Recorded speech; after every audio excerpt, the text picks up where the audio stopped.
Good morning, everybody. It's the Savage Stacker. First and foremost, I want to thank everybody for coming by my YouTube channel. And bear with me, I am still sick as a dog. I don't know why people say that, because I rarely see dogs sick. So, but I am sick. I'm super sick. All right, how's everybody doing? I'm just going to show everybody what I picked up last week, and we're talking about a couple things. I want to thank everybody for coming by the auction last night. It was a hit. It did good, and my sister was like, "Wow, that was pretty cool and impressive." And she's like, "You should be a public speaker." And it is so hard for me to get in the mood to be able to do live streams like that. So, yeah, for her to say that, that's a big deal, because she does a lot of speaking in her job. So, and she's going for her master's. So she'll be the first person in my family that'll be that highly educated, and I want to praise her for that, because that is super cool. So she's almost there, and she's been doing this for a long time, and very proud of my sister. So she came by last night and was super stoked that everybody was doing what they were doing. She got to see a little bit about what the community does, and that was very cool. So thanks everybody that said hi to her, and thanks everybody for coming by the auction. I appreciate it. And all right, let's get into a couple things here. I picked up a tube of mixed, I always get the Benjis when I get 90% silver. I get the Benjis and the Kennedys, because they're usually not that worn. He always has a good variety of walkers, but they're always, Walker Liberties are one of my favorites, but they're always really worn down. And so I try not to buy them. If I find really good ones, they usually end up going in the pile to resell, because they do sell for a pretty penny. They do make some money. So, but I do like to buy the ones, because I'm just buying it as silver bullion. So I usually get the ones that are less worn down, which are the 64 Kennedys and the Benjis. So picked up a tube of halves last week. Gave me a great deal, really good deal, especially for halves. Halves are expensive right now. And then I picked up this from the Mineral Exchange. And if anybody out there goes by the Mineral Exchange, you will know or have seen this bar on there. And I've been trying to get one of these bars in my collection for a long time. I always get outbid on eBay, even though I put like $5.50 for my max bid. I still get outbid on eBay, and that happens with the Hoffman and Hoffman 10-ounce bars as well. And I finally got me a quarter bonded, which is from my favorite company, which is Cascade Refining. And I have a Cascade Refining bar, and a long time ago, allenglehart.com put out a newsletter only about Cascade Refining, and said that these are underrated and you better get them, because all of their bars are low mintage. Every single bar that they make is low mintage, including the couple of rounds that they have made years ago. All of it is low mintage. And Quarter Bonded is a company that Cascade Refining made their bars for Quarter Bonded. And the cool thing about it is the finish on the Quarter Bonded are really, really nice, really polished, and it's the opposite of where Cascade Refining always stamps on this side with the bubble, the pour mark there, and Quarter Bonded is always on the shiny side. And then they shine them up, then they stamp them. So pretty cool. Quarter Bonded, this is not on a Cascade Refining.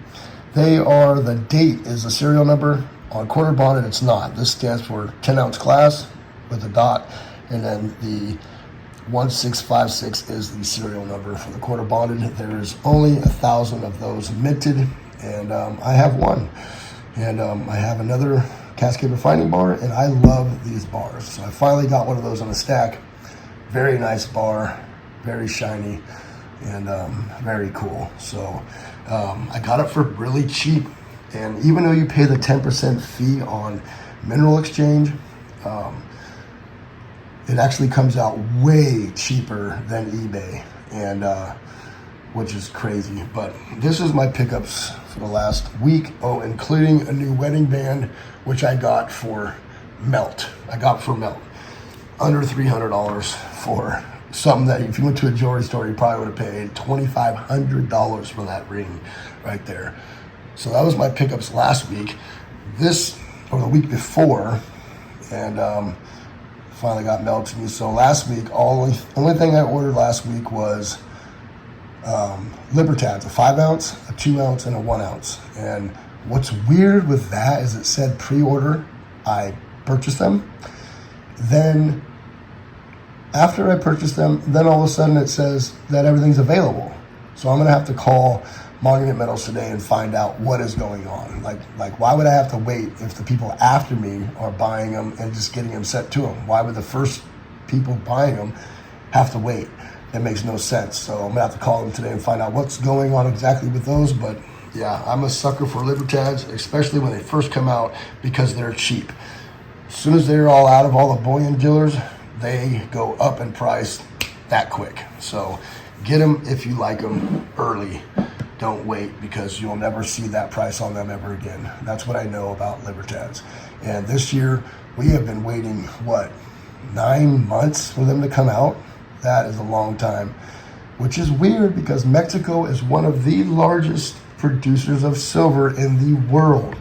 And they make the lowest mintage coins. Like they don't put much out. So, and we get a lot here in the States. So how many people in Mexico are actually stacking precious metals? I mean, not many. There was a guy who went to the LCS the other day when I got this in my ring, and he wanted the 50 pesos coins, right? It's like what is it, 36 or something ounces, grams, right? It's like an ounce and a quarter. And he said he had 3 of them, and he bought them all 3. It was like $7,500 for it's like 72, I think, $72 or $7,300 for those 3 coins. He bought them all, right? Mexican guy, and he wanted to stack only those, and which is pretty cool.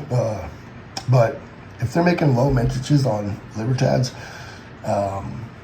how much of them are actually staying in Mexico? Because I know we get quite a bit here in the States, which is I know the market is probably over here, but I wonder how many stay over there. Not many. I mean, we get a lot here, so pretty cool. I was able to order some of those, got those on the way. Hopefully don't have to wait it out till the 13th, but we'll see. But yep, got me a new quarter bonded, and let's talk about some things real quick. The price of silver has been kind of holding above $23. I know it dipped down to $22.80 or something for a while, but it's been holding, and it's been doing, in the daily market better than gold has. And gold's been fluctuating quite a bit, like 60 points, $60 up and down all week long. Silver's been moving a little up, a little down, but then it always ends up on the week, end of the week. So it's holding strong. I don't know if that's a sign for anything, but I think that it's gonna bust. I think we're waiting on some news. We got, we got a lot of talk of a lot of different very sketchy things that a lot of us don't really talk too much about here in the community, but we got war on the horizon that is ramping up every day. Inflation going crazy again. Fuel here in my state is $6 a gallon right now. $6 a gallon. To get diesel right now, you're almost at $7 a gallon. It is up there. Inflation is up there. I am spending a lot of money on food. Food is out of control expensive. And they are not adding those flipping numbers to our inflation numbers, which makes no sense to me at all. It really, really bugs me because the public, we, the people, the citizen, we the people, the only thing that really matters to us is food and fuel. Those are, besides our living expenses, are the 2 biggest expenses we have.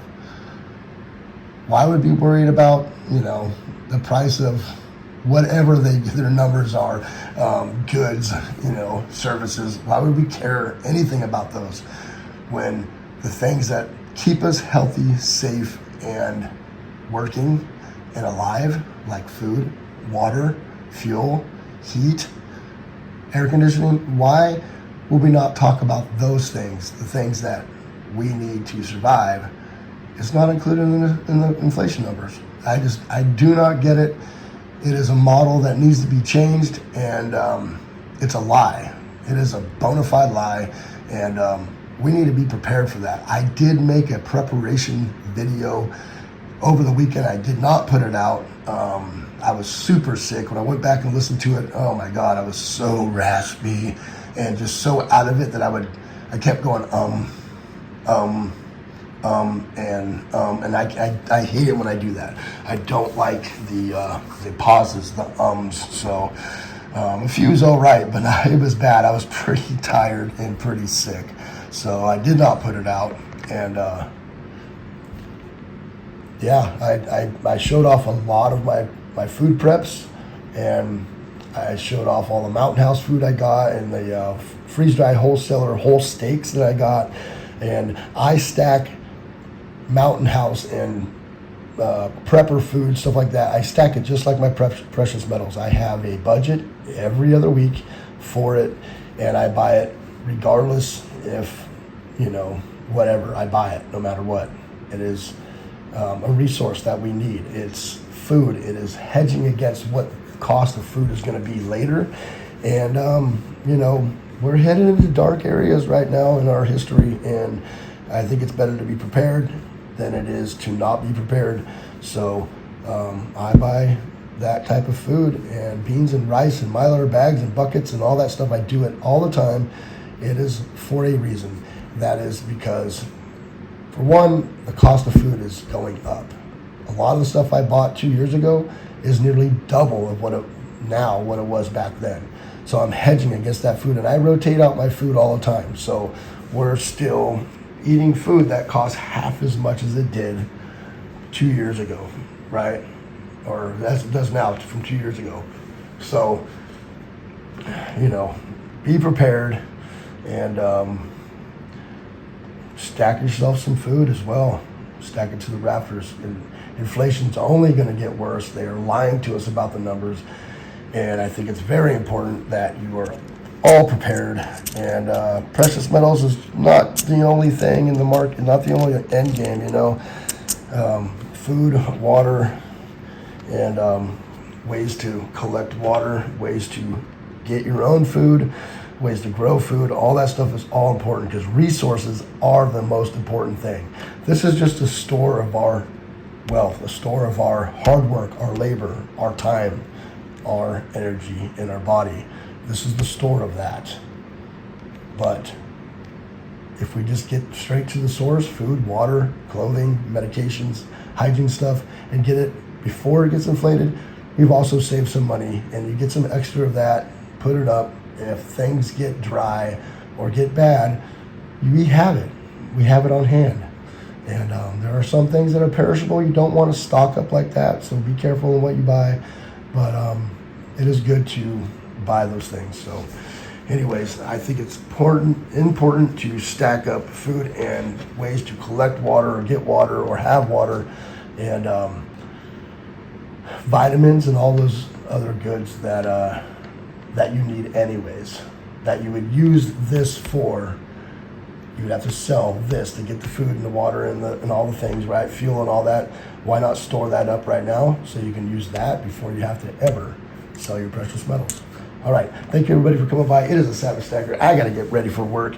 Thank you all for coming by the auction last night. I appreciate it. My dad appreciates it. And make sure you guys email me. There's a couple of you that have not emailed me yet, so make sure you do that. And thank you for coming to check out the video. Remember to go down and hit that bell icon so you get updated on my latest videos. Please rate, comment, and subscribe. Sabbath Stacker is over and out.